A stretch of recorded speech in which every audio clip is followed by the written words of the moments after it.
नमस्कार साथियों, स्वागत है आप सभी का एसएसपी सीटेट ऑनलाइन पर। इस वीडियो में हम 20 जनवरी 2021 को जो सीटेट का ऑनलाइन एग्ज़ाम हुआ था उसका एनालिसिस देखेंगे। 15 क्वेश्चन देखेंगे, पार्ट 1 होगा। तो आइए चलिए शुरू करते हैं। पहला क्वेश्चन है, इनमें से कौन सा विकास का सिद्धांत नहीं है। देखिए यहाँ पे क्वेश्चन दिया हुआ है, नहीं है, इसे आपको ध्यान में रखना है। पहला क्वेश्चन है, विकास एक धारणीय और एक आयामी होता है, तो यही गलत दिया हुआ है क्योंकि यह यूनिडायमेंशनल नहीं होता है विकास, यह मल्टी डायमेंशनल होता है। दूसरा ऑप्शन कह रहा है विकास ऊपर से नीचे यानी सिर से पैर की तरफ होता है, तो इसे सेफलोकोडल के नाम से जाना जाता है। और अगला ऑप्शन उसी में है, और केंद्र से बाहर की तरफ, इसे प्रोक्सिमोडिस्टल कहा जाता है, तो ये ऑप्शन तो सही है। तीसरा है, विकास आनुवांशिकता और संपोषण से प्रभावित होता है, ये भी ऑप्शन ठीक है। चौथा है आपका, विकास सामाजिक सांस्कृतिक परिप्रेक्ष्य में होता है, तो ये भी ठीक है। तो इस प्रकार जो गलत खोजना था आपको वो एक गलत है, तो इस प्रकार से एक सही आंसर है।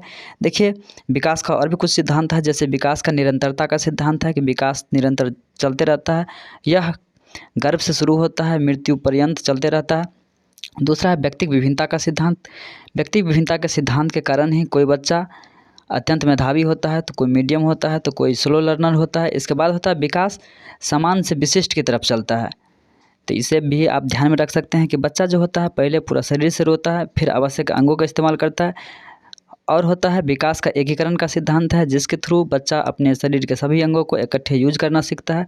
इसके बाद होता है आपका कि विकास हेरिडिटी और इन्वायरमेंट का प्रोडक्ट होता है। विकास रैखिक न होकर वर्तालुकार होता है। तो ये सब कुछ इंपॉर्टेंट पॉइंट था पहला क्वेश्चन के संदर्भ में।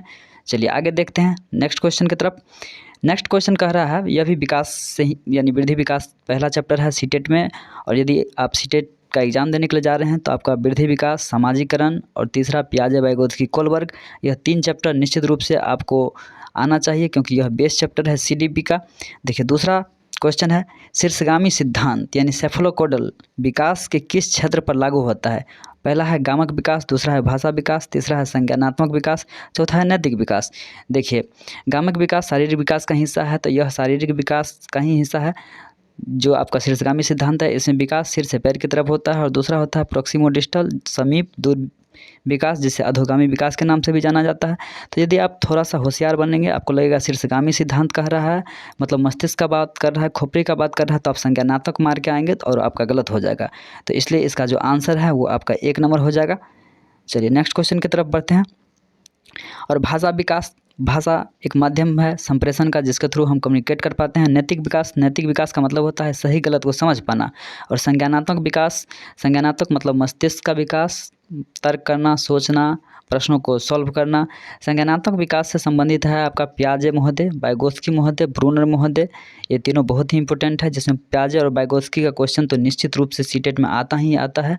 एक 100% फिक्स है कि पियाजे और वाइगोत्स्की का क्वेश्चन आना ही आना तय है। चलिए नेक्स्ट क्वेश्चन की तरफ बढ़ते हैं। नेक्स्ट क्वेश्चन है आपका तीसरा नंबर क्वेश्चन, भाषा विकास के संदर्भ में संवेदनशील अवस्था कौन सी है। देखिए ये भी क्वेश्चन बहुत ही इंपॉर्टेंट है। आपका पहला ऑप्शन है जन्म पूर्व का समय, तो भाषा विकास के लिए जन्म से पूर्व तो भाषा विकास होगा नहीं, तो ये तो ऑप्शन ऐसे ही कट गया। दूसरा है प्रारंभिक अवस्था यानी प्रारंभिक बाल्यावस्था, तीसरा है मध्य बचपन जो 5 से 11 वर्ष का होता है, चौथा है आपका युवा अवस्था यानी किशोरावस्था, यहाँ पे छाड़ दिया है, युवा अवस्था बोल दिया है यानी 18+, 18 से 60 साल आप कह सकते हैं युवा अवस्था। तो इसका जो आंसर होगा वो प्रारंभिक अवस्था होगा। और यदि आपसे पूछे कि समाजीकरण के लिए संवेदनशील अवस्था, तो भी आंसर यही होगा प्रारंभिक अवस्था यानी प्रारंभिक बाल्यावस्था। देखिए किशोरावस्था का यहाँ पे ऑप्शन नहीं दिया, यहाँ युवा अवस्था दे दिया, तो कुछ भी ऑप्शन दे आपको यदि आता है तो कोई दिक्कत नहीं है, यदि नहीं आता है तो दिक्कत है। तो 3 नंबर क्वेश्चन का जो आंसर था वो आपका 2 नंबर हो गया। चलिए नेक्स्ट क्वेश्चन की तरफ बढ़ते हैं। नेक्स्ट क्वेश्चन है आपका, परिवार में आरंभ होने वाली वह प्रक्रिया जिसमें बच्चे अपनी व्यक्तिगत पहचान जानना शुरू करते हैं, भाषा सीखते हैं और आरंभिक संज्ञानात्मक कौशल विकसित करते हैं, क्या कहलाती है। तो देखिए परिवार है तो आपका प्राथमिक समाजीकरण हो जाएगा, स्वाभाविक बात है। प्राथमिक समाजीकरण में आपको परिवार से शुरू होता है। परिवार और दोस्त यह प्राथमिक समाजीकरण में आता है, यह अनौपचारिक संस्था है। दूसरा है द्वितीय समाजीकरण या गौण समाजीकरण के नाम से भी जाना जाता है, ये जो घर से बाहर यानी विद्यालय में होता है। पड़ोसी है आपका मास मीडिया है, ये इसी में आ जाएगा आपका द्वितीय समाजीकरण में। इसके बाद देखिए प्रच्छन्न समाजीकरण, ये केवल ऑप्शन पुराने के लिए दिया गया है। और सक्रिय समाजीकरण, सक्रिय समाजीकरण नहीं होता है, सक्रिय एजेंसी होता है जो बच्चा के समाजीकरण में इन्वॉल्व होता है, जिसमें बच्चा इन्वॉल्व होता है डायरेक्टली रूप से, वो सक्रिय एजेंसी हो गया। जैसे आपका फैमिली हो गया, टीचर हो गया, पीयर ग्रुप हो गया, यह सक्रिय एजेंसी का एग्जाम्पल है। और निष्क्रिय एजेंसी का एग्जाम्पल है आपका पब्लिक लाइब्रेरी, होटल इत्यादि। तो इस प्रकार से इस क्वेश्चन का जो आंसर होगा आपका 1 नंबर हो जाएगा। चलिए नेक्स्ट क्वेश्चन की तरफ बढ़ते हैं। अगला क्वेश्चन है आपका, लॉरेंस कोल्बर के सिद्धांत के अनुसार किस चरण पर चिंतन की शुरुआत सामाजिक परिप्रेक्ष्य पर आधारित होता है? तो देखिए कोल्बर का क्वेश्चन पढ़ के तो आपको पता चल ही गया होगा कि कोल्बर का जो सिद्धांत है वो कैसा है। तो कोल्बर का सिद्धांत है नैतिक विकास का है। कोल्बर नैतिक विकास के लिए 3 स्तर और 6 अवस्था का बात करते हैं। पहला है पूर्व पारंपरिक नैतिक स्तर, इसमें 2 सब स्टेज है आपका। पहला है यानी कि दंड तथा आज्ञा पालन अभिमुखता, इसमें बच्चा दंड से बचने के लिए आज्ञाकारी रहता है। दूसरा है आत्म अभिरुचि तथा प्रतिफल अभिमुखता, बच्चा के साथ आप जैसा करेंगे बच्चा भी आपके साथ वैसा ही व्यवहार करेगा, यानी टिट फॉर टैट होगा। इसमें ही आता है आपका म्यूचुअल एक्सचेंज, यानी बच्चा कहेगा कल हम तुमको खाना खिलाए थे, आज तुम हमको खाना खिलाओ। इसके बाद देखिए दूसरा है पारंपरिक नैतिक स्तर। तो दूसरा का तीसरा में आता है अच्छा लड़का अच्छा लड़की अभिन्यास। बच्चा क्या करेगा, अपने माता पिता के सामने में अच्छा बनने का प्रयास करेगा और संबंध यानी रिलेशन को वैल्यू देगा, रिलेशन अच्छा करने का प्रयास करेगा। देखिए इसके बाद है कानून तथा व्यवस्था विन्यास, के समाज में जो भी कानून है उसको पालन करना है। तो जो क्वेश्चन है यही आपका आंसर हो जाएगा आपका पारंपरिक चरण, यानी कि 5 का जो आंसर है आपका 2 नंबर हो जाएगा। क्योंकि पूर्व पारंपरिक चरण में नैतिकता का अभाव होता है, पारंपरिक चरण में बच्चा सोचना शुरू कर देता है, और पश्च पारंपरिक चरण या उत्तर पारंपरिक चरण में बच्चा में नैतिकता पूरी तरह से आ जाता है। उसका भी 2 है, मतलब तीसरा का 5वां कह सकते हैं आप, पश्च पारंपरिक का पहला कह सकते हैं या फिर तीसरा का 5वां कह सकते हैं। तो तीसरा का 5वां है सामाजिक अनुबंध अभिन्यास, जिसमें बच्चा को जो भी कुछ ज़रूरी पड़े समाज में चल रहा है उसको यदि बदलना है तो वो बदल देगा। इसके बाद लास्ट वाला है सार्वभौमिक अभिन्यास। सार्वभौमिक अभिन्यास में बच्चा चाहे व्यक्ति अपने नहीं सोचकर, अपना हित के बारे में नहीं सोचकर उस सब के हित के बारे में सोचता है। तो ये था आपका पूरा कोलबर्ग। और दूरस्थ पारंपरिक चरण ऐसा कुछ होता नहीं है। तो इसका जो आंसर है आपका वो 2 नंबर हो जाएगा। चलिए नेक्स्ट क्वेश्चन की तरफ बढ़ते हैं। यदि 5 नंबर क्वेश्चन का आप एक्सप्लेनेशन भी सुने होंगे तो आपका कोलबर्ग का बहुत सारा पॉइंट वहाँ पे ख़त्म हो जाएगा। आपका जो इजी क्वेश्चन रहेगा उसे तो आप आराम से उड़ा ही सकते हैं। चलिए नेक्स्ट क्वेश्चन देखते हैं। 6ठा नंबर क्वेश्चन है। 6ठा नंबर क्वेश्चन कहता है पियाजे के सैद्धांतिक दृष्टिकोण से नई सूचनाओं को अपने मौजूद ज्ञान में शामिल करने को क्या कहते हैं? देखिए इससे आसान क्वेश्चन आपको मिलेगा नहीं, क्योंकि सीधा सीधा यदि आप पियाजे पढ़े हैं तो पियाजे का संज्ञानात्मक विकास का सिद्धांत है। पियाजे मानता है कि बच्चा अपना ज्ञान का निर्माण स्वयं करता है। पियाजे ही मानते हैं कि बच्चा जो होता है नन्हा वैज्ञानिक होता है। पियाजे ही मानते हैं कि बच्चा बड़ों की तुलना में समान मात्रा में सोचता है, लेकिन उसका जो क्वालिटी होता है वो भिन्न होता है।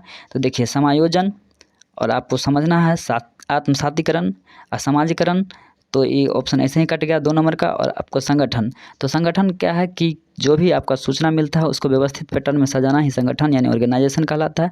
आपको समझना है समायोजन और आत्मसातीकरण। तो देखिए जो कह रहा है क्वेश्चन, नई सूचनाओं को अपने मौजूदा ज्ञान में शामिल करने को क्या कहते हैं? केवल शामिल करने का बात कर रहा है तो शामिल करने को आत्मसातीकरण कहते हैं। जब भी मॉडिफाई कहे, चेंज कहे, परिवर्तन कहे तो समायोजन होगा।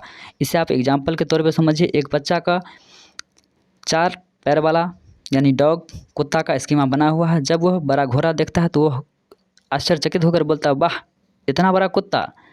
तो जब आप बताते हैं कि बाबू ये कुत्ता नहीं है ये घोड़ा है, तो वो अपने दिमाग में बदलाव करता है, स्कीमा में बदलाव करता है। तो वह जब कुत्ता को कुत्ता, घोड़ा को घोड़ा बोलेगा तो समायोजन हो जाएगा। जब तक वह घोड़ा को भी कुत्ता बोल रहा है तब तक वह आत्मसातीकरण है।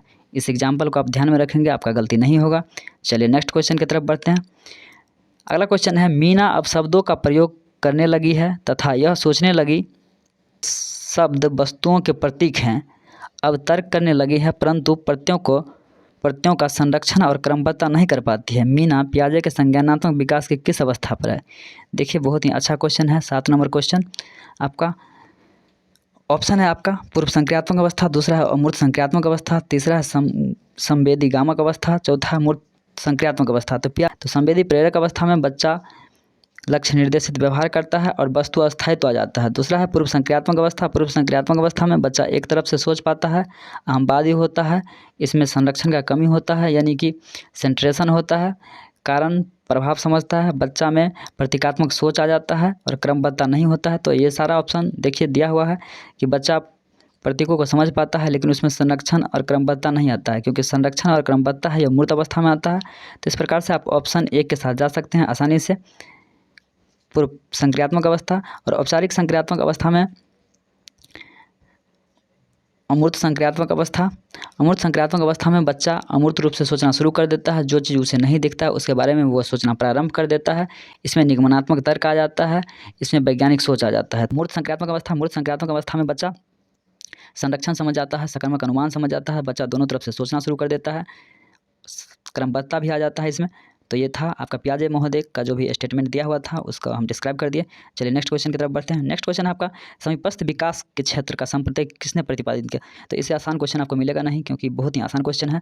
यदि आप पढ़ेंगे Jerome Bruner, David Ausubel, Robert M Gagne, Lev Vygotsky, तो ये सीधा सीधा आप आंसर मार सकते हैं कि ले वाइगोत्स्की के द्वारा दिया गया है। देखिए जेरोम ब्रूनर, इनका संज्ञानात्मक विकास का ही सिद्धांत है, ये स्पाइरल करिकुलम पे बात करते हैं। ऑसबेल का आपका लर्निंग में मिलेगा, और एम गाइने, इनका तो हम अभी तक कुछ पढ़े नहीं हैं, यदि आप पढ़े हैं तो बता सकते हैं। चलिए नेक्स्ट क्वेश्चन की तरफ बढ़ते हैं। नवा क्वेश्चन है, कौन सा कथन ले वाइगोत्स्की का मूल सिद्धांत को सही मायने में दर्शाता है। नंबर ऑप्शन है आपका, पहला कहते हैं अधिगम एक अंतर मन प्रक्रिया है, अधिगम एक सामाजिक प्रक्रिया है, अधिगम उत्पत्ति मूलक क्रमादेश है, अधिगम एक अक्रमबद्ध प्रक्रिया है जिससे 4 चरण होते हैं। देखते 4 चरण का बाद पियाजे कहता है और वाइगोत्स्की कहते हैं कि यह सामाजिक प्रक्रिया है। तो इस प्रकार से आप सीधा डायरेक्ट एकदम ईजी क्वेश्चन है कि वाइगोत्स्की मानते हैं कि बच्चा का जो संज्ञानात्मक विकास होता है वो समाज में ही होता है, बच्चे को समाज से अलग नहीं किया जा सकता है। बच्चे के संज्ञानात्मक विकास में समाज का, संस्कृति का, भाषा का अहम रोल होता है। यही सब कुछ पॉइंट है आपका वाइगोत्स्की का। चलिए नेक्स्ट क्वेश्चन की तरफ बढ़ते हैं। अगला क्वेश्चन है आपका, एक प्रगतिशील कक्षा में कौन सा विकल्प सार्थक शिक्षण को बढ़ावा देने के लिए व्यक्तिगत अधिगम विधि का उदाहरण है। ऑप्शन है आपका निरंतर व्यक्तिगत प्रतियोगिताओं का आयोजन, तो व्यक्तिगत प्रतियोगिता आपको नहीं कराना है, कंपटीशन नहीं कराना है। मौखिक दंड का प्रयोग, नहीं, दंड भी बच्चा को नहीं देना है आपको। एक रूपी मानकीकृत पाठ्यक्रम यानी स्टैंडर्ड करिकुलम, तो ऐसा भी नहीं करना है आपको। केवल अधिगम का मूल्यांकन के स्थान पर अधिगम के लिए मूल्यांकन पर बल देना। देखिए 4 नंबर ऑप्शन को आपको समझना पड़ेगा, आंसर भी यही है, और हम आपको समझा देते हैं कि क्या है अधिगम का मूल्यांकन और अधिगम के लिए मूल्यांकन। तो देखिए असेसमेंट ऑफ लर्निंग होता है जो शिक्षण प्रक्रिया के अंत में होता है, तो इससे बच्चा का फीडबैक नहीं मिल पाएगा, सीधा ये रिजल्ट देता है। और अधिगम के लिए मूल्यांकन, असेसमेंट फॉर लर्निंग, इससे टीचर और स्टूडेंट दोनों का फीडबैक प्राप्त होता है। इससे यह पता चल पाता है कि बच्चा सही से सीख पा रहा है या नहीं सीख पा रहा है, तो इसलिए ये बेटर हो जाएगा। तो इसका जो आंसर है वो 4 नंबर हो जाएगा। चलिए अगला क्वेश्चन की तरफ बढ़ते हैं। नेक्स्ट क्वेश्चन है, निम्नलिखित में से कौन सा विकास सिद्धांत इस बात का समर्थन करता है कि बच्चे में संज्ञानात्मक विकास सांकेतिक भाषा विकास का पूर्वगामी है। तो देखिए यदि आप क्वेश्चन सतर्क होकर नहीं पढ़ेंगे, ध्यान से नहीं पढ़ेंगे, तो समझने का कुछ समझ जाएंगे कुछ। कहता है क्वेश्चन जो है कि संज्ञानात्मक विकास सांकेतिक भाषा विकास के पूर्वगामी है, यानी भाषा से पहले, यानी पहले विकास होगा फिर भाषा आएगा। तो यह पियाजे के द्वारा कहा गया है, तो आप निश्चित रूप पे इस पे पियाजे के साथ जाएंगे। यदि वाइगोत्स्की के बारे में बात करता तो वाइगोत्स्की कहता है पहले भाषा आता है फिर विचार आता है। तो इस प्रकार से दोनों समझ गए। यदि पियाजे कहेगा तो पहले विकास होगा फिर भाषा आएगा, यदि वाइगोत्स्की कहेगा तो पहले भाषा आएगा फिर विचार आएगा। और एरिक्सन का मनोसामाजिक सिद्धांत है, इसमें कुछ होगा नहीं। और बेंडोरा का सोशल लर्निंग थ्योरी है। बेंडोरा का मॉडलिंग का कॉन्सेप्ट दिया गया है, जो आप ध्यान में रखेंगे, मॉडलिंग का कॉन्सेप्ट बेंडोरा से जुड़ा हुआ। तो 11 नंबर का जो आंसर है वो 1 नंबर हो जाएगा। चलिए अगला क्वेश्चन की तरफ बढ़ते हैं। अगला क्वेश्चन है, जेंडर रूढ़िवादिता को रोकने के लिए एक अध्यापक द्वारा कक्षा प्रयोग में की जाने वाली कौन सी विधि उचित नहीं है। मतलब कौन सा जो विधि अपनाया जा रहा है वो उचित नहीं है, इस बात को आपको पकड़ना है। जेंडर पक्षपात को चुनौती देना, ये तो अच्छा पॉइंट है दिया हुआ। चलिए अगला क्वेश्चन अगला ऑप्शन देखते हैं। कक्षा में बालक बालिकाओं को अलग अलग बैठाने की व्यवस्था करना। देखिए यही दिक्कत है, यही तो नहीं करना है आपको। अगला है जेंडर भेदभाव पर चर्चा करना, ये भी ठीक है। और ऐसे उदाहरण का प्रयोग करना जिसमें लड़के और लड़कियां गैर परंपरावादी भूमिका में दिखाई दे। देखिए परंपरावादी जो पहले से चल रहा है वही है, गैर परंपरावादी जो नया जो आवश्यकता है समाज को उसके अनुसार से ढलना। तो 2 नंबर जो ऑप्शन है क्वेश्चन के हिसाब से वो सही हो जाएगा। चलिए नेक्स्ट क्वेश्चन है, थोड़ा बड़ा है तो इसको थोड़ा सा छोटा करना पड़ेगा ताकि आपको सब ऑप्शन एक साथ दिखे। देखिए क्वेश्चन है आपका, पारो अपने पिता के बढ़ई की दुकान में उनकी सहायता करती है, जहां पर वह लकड़ी के ब्लॉक टुकड़ों को अपने पिता द्वारा सिखाई गई विधि से सफलतापूर्वक मापती है। उसे हाल ही में EWS स्कीम के अंतर्गत एक पब्लिक विद्यालय में प्रवेश मिला है, जहां वह शैक्षिक अपेक्षाएं खासकर गणित की सामना करने में असमर्थ है। मतलब गणित सीखने में दिक्कत हो रहा है। इस स्थिति में अध्यापक को क्या करना चाहिए। पारो को गणित सीखने में दिक्कत हो रहा है। देखिए पारो के लिए क्या व्यवस्था किया जाएगा, ऑप्शन में देखते हैं क्या व्यवस्था होना चाहिए। ऑप्शन है, पारो को कहना चाहिए कि उसमें पढ़ने की क्षमता नहीं है। तो ऐसा बात आप कहेंगे नहीं, एक टीचर के रूप में आपको बच्चे से अपेक्षा करना है, न कि उपेक्षा करना है। तो बच्चे में कमी निकालना नहीं है, तो ए नंबर तो ऐसे ही कट जाएगा आपका। बी नंबर देखिए, पारों की परीक्षा देनी पारों को परीक्षाएं देनी चाहिए और दोहराव व वेधन को बढ़ावा देना चाहिए, इसको भी काट दीजिए। तीसरा नंबर कह रहा है ऑप्शन, पाठ्यक्रम और अध्ययन सामग्री को पारों के लिए प्रासंगिक बनाना चाहिए और पारों द्वारा विद्यालय के बाहर सीखे गए गणितीय अनुभव का समावेशन करना चाहिए। देखिए जो भी ऑप्शन है इसमें से बेस्ट ऑप्शन अभी तक मिला है। देखिए चौथा ऑप्शन क्या कर रहा है, पारों को घर पर सीखे गए ज्ञान को स्कूल ज्ञान से पृथक नहीं करना है, आपको जोड़ना है। तो 1 गलत है, 2 गलत है, 4 नंबर गलत है, तो 3 नंबर इसका सही जवाब हो जाएगा। चलिए नेक्स्ट क्वेश्चन की तरफ आगे बढ़ते हैं। 14 नंबर क्वेश्चन, यह सेकंड लास्ट क्वेश्चन है। इस वीडियो में हम केवल 15 क्वेश्चन ही देखेंगे, फिर पार्ट 2 आएगा, उसमें जो क्वेश्चन बचेगा उसका डिस्कशन करेंगे। जैसा भी लगेगा आपको आप ज़रूर सजेस्ट कीजिएगा, हमें विचार दीजिएगा अपना, और यदि आपको अच्छा लगेगा तो अपने दोस्त के साथ शेयर करना है इस वीडियो को ज़्यादा से ज़्यादा। चलिए नेक्स्ट क्वेश्चन देखते हैं। 14 नंबर क्वेश्चन कह रहा है, ध्वनि, लय और शब्दों के अर्थ के प्रति सचेतना किस बुद्धि के मूल हैं। देखिए यह जो क्वेश्चन है आपका हार्वर्ड गार्डनर के बहुबुद्धि सिद्धांत से है। यदि आप 16 तारीख वाला एनालिसिस नहीं देखे हैं तो 16/12/2021 वाला एनालिसिस देखिए, उसमें हम 8 बुद्धि के बारे में एकदम डिटेल से बताएं हैं। वहाँ से आप इस क्वेश्चन को ऐसे ही पकड़ सकते हैं। देखिए अंतर्व्यक्तिक बुद्धि और अंतराव्यक्तिक बुद्धि। अंतराव्यक्तिक बुद्धि वह होता है जो अपने आप को समझता है, और अंतर्व्यक्तिक बुद्धि हो गया जो दूसरे को समझता है। तो ऐसा बात कुछ है नहीं। और स्थानिक बुद्धि होता है जो स्थान का समझ हो। तो जो ऑप्शन बच गया वही आपका आंसर हो जाएगा। चलिए नेक्स्ट क्वेश्चन की तरफ बढ़ते हैं, और लास्ट क्वेश्चन है इस वीडियो के लिए। एक सामाजिक संरचनात्मक कक्षा में कौन सी आकलन विधि अधिक उपयुक्त होगी। ठीक है, ऑप्शन है आपका 15 नंबर का ऑप्शन है सहयोगी प्रयोजित कार्य।